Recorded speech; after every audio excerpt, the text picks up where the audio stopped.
मला विश्वास आहे की गोवा निरंतर प्रगती आणि विकासाकडे चाललेला आहे।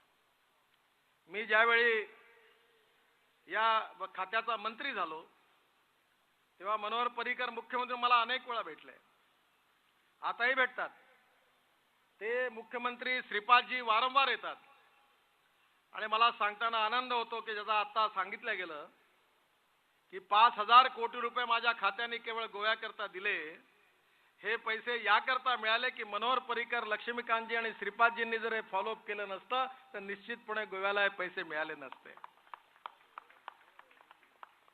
मनोहर पर्रीकरांनी हा विचार नाही केला की आता मी संरक्षण मंत्री आहे। आजही माझ्याकडे महिन्यातून एक चक्कर मारतात आणि गोव्याच्या पुलाचं काय झालं, त्याचं मंजूर काय झालं। आता ही गोष्ट वेगळी आहे की मी एवढी कामं केलेली आहे की आता मनोहर पर्रीकरांना, मुख्यमंत्र्यांना, श्रीपादजींना आणि बांधकाम मंत्र्यांना माझ्याकडे येण्याची गरजच नाही, एवढे कामं मी मंजूर करून टाकली। गोष्टींची विनंती मी मनोहर पर्रीकरांना करणार आहे। तुमच्या आजच्या जन्मदिवशी एक छोटा संकल्प आहे जो तुम्ही जरूर करा। आम्ही आमच्या खात्यातर्फे जेवढे रस्ते बांधतोय, मी आतापर्यंत 1.5 लाख करोडांवर सही केली आणि 5 लाख करोड पूर्ण की मला पैशाची कमी नाही। कोणी पत्रकार मला असं काय झालं म्हणून, ते बरोबर ट्रान्सप्लांटेशन जबाबदारी घेतो लावण्याकरता सुद्धा आहे।